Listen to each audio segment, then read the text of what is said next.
Hello student, आज इस video में हम आपको हिंदी बी का इम्पोर्टेंट क्वेश्चन बताने वाले हैं। ठीक है, तो अभी तक आपने चैनल को सब्सक्राइब नहीं किया है तो चैनल को सब्सक्राइब करके बेल आइकन को हिट कर लीजिए, क्योंकि आने वाले समय में जब साइंस का भी एग्जाम होगा तो उसके लिए भी हम इम्पोर्टेंट क्वेश्चन बताएंगे। ठीक है, तो चैनल को सब्सक्राइब कर लीजिए। चलिए हम लोग क्वेश्चन नंबर 1 देखते हैं कि किस तरह क्वेश्चन आपके एग्जाम में पूछा जाता है। ठीक है, तो हिंदी बी का एग्जामिनेशन में अगर आप देखेंगे तो पहला तो गद्यांश हो जाएगा। ठीक है, जो कि इसको पढ़ना है, इसके बाद आंसर करना है। कुछ क्वेश्चन दिया हुआ, क्वेश्चन सिर्फ मेरा मकसद है कि आप क्वेश्चन देख लीजिए। ठीक है, कि मानव जीवन की सार्थकता है, तो आपको यहाँ से ढूंढ ढूंढ के बनाना है। या अगर यहाँ पर हम लोग पढ़ेंगे तो आपको यहाँ से मिल जाएगा। ठीक है, कि जीवन की सार्थकता अपने आप को सुख बनाने में नहीं है बल्कि औरों का सुख पहुँचाने में है। तो इसी तरह यहाँ से खोजना है। ऑप्शन नंबर डी में देखिए कि औरों को सुख पहुंचाने में। इस तरीके से आपको क्वेश्चन सारा ढूंढ लेना है। ठीक है, हालांकि 2025 का एग्जामिनेशन हिंदी का पहले भी आप लिख चुके हैं तो आपको इतना सा आइडिया हो गया होगा। ठीक है, तो क्वेश्चन नंबर 2 क्या है कि मानव जाति के इतिहास में कौन चिरस्मरणीय होते हैं। ठीक है, तो इसको देख लेना है। इस तरीके से क्वेश्चन पूछा जाएगा। सिर्फ हम क्वेश्चन आपको बता देते हैं, आप आंसर खुद ढूंढ लीजिएगा। ठीक है, सबसे बड़ी नीचता क्या है। आगे है कांटा बोने वाले के लिए फूल क्यों बोना चाहिए। ठीक है, प्रस्तुत पद्यांश को ध्यानपूर्वक पढ़कर प्रश्न संख्या 5 से लेकर 8 के उत्तर के लिए सही विकल्प चुनना है। ठीक है, तो इसको अच्छे से पढ़ लेंगे और आंसर करेंगे कि इस पद्यांश का शीर्ष क्या हो सकता है। ठीक है, तो ये शीर्ष बताना है। और अगला क्वेश्चन, लगातार दुख से कौन टूट जाता है, ये बताना है। घन में क्या ओझल हो जाता है। ठीक है, सुख दुख के मधुर मिलन से यह जीवन का क्या हो जाता है। सारा पैराग्राफ में आपको मिल जाएगा। लड़का रो रहा है, रेखांकित को कहेंगे। तो रेखांकित ये जो है शब्द है, पद है, पदबंध है या संज्ञा है, सारा चीज़ बताना है। फूलों का भंवरा मंडरा रहा है, रेखांकित पदबंध का बताना है, भेद बताना है किस तरीके का है। ठीक है, तो इस तरीके के क्वेश्चन आप एग्जामिनेशन में पूछ सकता है। आग का पर्यायवाची शब्द यानी पर्यायवाची शब्द से भी कुछ क्वेश्चन पूछा जा सकता है। पतंग का अर्थ क्या होता है। सूर्य, एक तो सूर्य होता है, दूसरा क्या होता है वो बताना है। ठीक है, पतंग। इसके बाद है कौन सा शब्द प्रत्यय से संबंधित है। परोपकार का संधि विच्छेद करके आपको बताना है क्या होगा। ठीक है, 14 नंबर क्वेश्चन में। 15 है कि देशभक्त का समास विग्रह बताना है। छोटा मुंह बड़ी बात का मुहावरा का अर्थ बताना है। 17 नंबर क्वेश्चन है कि आम के आम गुठलियों के दाम, लोकोक्ति का सही अर्थ बताना है, इसका क्या मतलब होता है। ठीक है, लाभ हानि, दोहरा लाभ या दोहरी हानि। तो इसका सही आंसर क्या हो जाएगा, दोहरा आम का आम गुठलियों के दाम, मतलब आम तो खाए सब में गुठलियों के दाम मिल गया। ठीक है, यानी दो बार लाभ हो गया। ये गद्यांश दिया हुआ, इसको पढ़ के, ये पूरा चैप्टर से है। ठीक है, तो आपके पार्ट से है तो इसको अच्छे से पढ़ के आंसर करना है। तो क्वेश्चन दिया हुआ है 18 नंबर में। ठीक है, 19 नंबर में भी एक क्वेश्चन दिया हुआ है कि ताताराव वामीरो की मृत्यु के बाद निकोबार में क्या परिवर्तन आया। ठीक है, घर घर में क्या सुनाया जाता है। निम्नलिखित काव्यांश को पढ़ के, काव्यांश है तो इसको पढ़ के फिर आंसर करना है। ठीक है, कि निर्झर किसको गौरव गाना गा रहे हैं। 22 नंबर क्वेश्चन है, झरने पहाड़ से गिरते समय कैसे प्रतीत होते हैं। तरुवर की कामना क्या है। ठीक है, सुभाष बाबू के जुलूस का भार किस पर था। पीटी साहब की शाबाशी कैसी लगती थी। घर पर हुई पिटाई के बाद टोपी ने क्या किया। ठीक है, ये कुछ क्वेश्चन है जिसका आंसर हम लोग क्या करना है, ढूंढना है। 27 नंबर में दिया है, कबीर की साखी में कस्तूरी को किसका प्रतीक माना गया है। ठीक है, ये है। तो मनुष्यता कविता का मूल संदेश बताना है।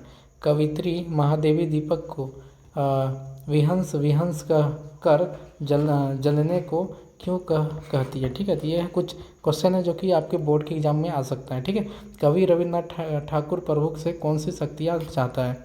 तो ये क्वेश्चन है, इंपॉर्टेंट क्वेश्चन है। ठीक है, जो कि एक आया हुआ क्वेश्चन है आपका 2024 का क्वेश्चन है। तो इसी तरह क्वेश्चन आपके बोर्ड के एग्जाम में पूछा जाता है, ये जस्ट प्रैक्टिस के लिए। ठीक है, प्रैक्टिस कीजिए इस तरह क्वेश्चन। बाकी चैप्टर पढ़ के जाना है पूरा, अगर पढ़े होंगे तभी आपका एग्जाम अच्छा जाएगा। आप सोचेंगे कि 2-4 दिन या एक वीडियो देख के हम अच्छे से एग्जाम लिख लें, तो ऐसा नहीं होने वाला। ठीक है, पढ़ाई जो है एक निरंतर यानी कंटिन्यू करने वाला चीज़ होता है। तो देखिए यहाँ पर आपके पास में दिया है, ध्यान दिया है, इसको ध्यान पूर्वक पढ़ के फिर अब इसको आंसर करना है। कि एक बार लेखक ने एक बूढ़े गडरिये को कहाँ और किस रूप में देखा। तो अगर हम लोग यहाँ ढूंढेंगे तो मिल जाएगा। ठीक है, कि एक बार मैंने एक बूढ़े गडरिये को देखा, घना जंगल, हरे हरे वृक्षों के नीचे उसकी सफ़ेद ऊन वाली भेड़ अपना मुंह नीचे किए हुए कोमल कोमल पत्तियाँ खा रही थी। ठीक है, तो ये आंसर हो जाएगा। नेक्स्ट क्वेश्चन है 32 नंबर में कि गडरिया का जीवन कैसा है। गडरिया के परिवार में कौन कौन सदस्य हैं। ठीक है, गडरिया का मकान कैसा है। लेखक ने किसे दिव्य परिवार कहा है। और भी कुछ क्वेश्चन है 36वें अनुच्छेद में आए दो शब्द पवित्रता और सुगंधित के शब्द के प्रत्यय अलग करें, है ना, प्रत्यय अलग करना है। गडरिये का परिवार किस ईश्वर का दर्शन करता है? गडरी के सखा कौन है? सखा मतलब मित्र होता है। अब 3 नंबर वाला क्वेश्चन हो गया बड़ा क्वेश्चन। बड़े भाई साहब के अनुसार जीवन की समझ कैसी आती है? ठीक है, तो वो बताना है इस क्वेश्चन का आंसर 3 नंबर वाला। जगह आपके पास बहुत रहेगा, ठीक है, आराम से लिखिएगा, थोड़ा बड़ा बड़ा लिखना है ताकि पेज भर जाए। तीसरी कसम के आलोक में कलाकार के दायित्व का स्पष्ट करना है। ठीक है, 41 नंबर क्वेश्चन है बिहारी किस भक्ति में प्रेम का प्रधानता है सिद्ध करना है। ठीक है, ये क्वेश्चन है। 42 नंबर क्वेश्चन है कि मधुर मधुर मेरे दीपक जल में कवित्री किसकी आराधना में लीन है, वो बताना है। 43 है कंपनी बाग में रखी तोप क्या संदेश देती है। ठीक है, 44 है सपनों के से दिन के आधार पर विद्यालय की प्रार्थना सभा का चित्रण करना है। ठीक है, तो इस तरीके के क्वेश्चन आपके हिंदी बी के एग्जाम में पूछा जाता है। ठीक है, हरिहर काका को महंत और अपने भाई के एक ही श्रेणी के क्यों लगने लगे? ठीक है, ये बताना है। लेखक की माँ ने पूरे दिन का रोज़ा क्यों रखा था? ये बताना है।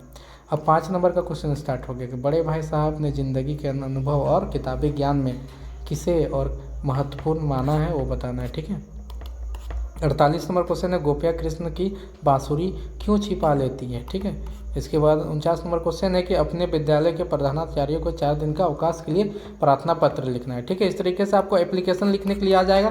5 नंबर के लिए कर सकते हैं आराम से। इस तरह के क्वेश्चन को आपको करके जाना है। ये क्वेश्चन मेरा दिखाने का पर्पस यही है कि आप इस तरह के क्वेश्चन तैयार करके जाए जैसे जो 2024 में आया था। ठीक है, और 2025 का क्वेश्चन आपके पास में होगा। अगर नहीं है, ज़्यादा कमेंट आएगा तो उसको भी हम अपलोड कर देंगे, मेरे पास वो भी है। ठीक है, निम्न में से किस एक विषय पर निबंध लिखें? तो इसमें से किसी एक विषय पर हम लोग का निबंध लिख देना है कि जीवन खेलकूद का महत्व है, विज्ञान का वरदान या अभिशाप है, शिक्षक दिवस है। ठीक है, और 2-3 हम बता देते हैं किस पर लिख सकते हैं आप लोग। ठीक है, सरहुल पर्व पे लिख लीजिएगा। ठीक है, सरहुल पर्व।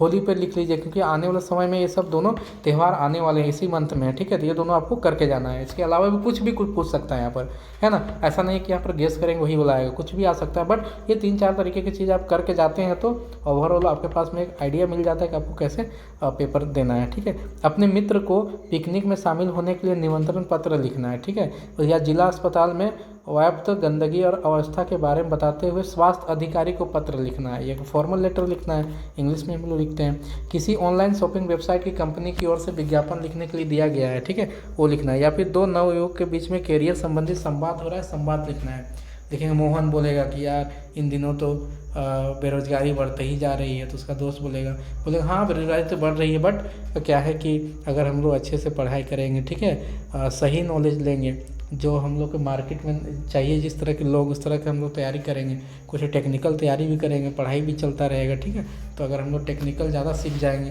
कंप्यूटर वगैरह चलाना आ जाएगा, तो हो सकता है हम लोग को बेरोजगार ना रहे। इस तरीके से हम लोग क्या करना है, एक संवाद बनाना है। ठीक है, मोहन सोहन किसी एक व्यक्ति 2 व्यक्ति का नाम लेके फिर अपना या अपना ही 2 फ्रेंड का नाम लेके आप संवाद कर दीजिए। 5 नंबर के लिए 10 लाइन 12 लाइन कर दीजिए, काफ़ी है। ठीक है, तो ये हो गया टोटल 2024 का क्वेश्चन, और 2023 और 2022 का भी क्वेश्चन हम कोशिश करेंगे कि डालेंगे। ठीक है, अगर टाइम मिलता है तो सपोर्ट रहेगा तो हम जरूर डालेंगे। ठीक है, बाकी अभी तक चैनल को सब्सक्राइब नहीं किए तो चैनल को सब्सक्राइब करके बेल आइकन को हिट कर लीजिए, क्योंकि आने वाले समय में 11 क्लास के लिए भी इस चैनल पे बहुत सारा कंटेंट आएगा। ठीक है, आई होप कि आज सारा चीज़ समझ गए हैं। मिलेंगे हम लोग नेक्स्ट वीडियो में, तब तक के लिए जय हिंद, जय झारखंड।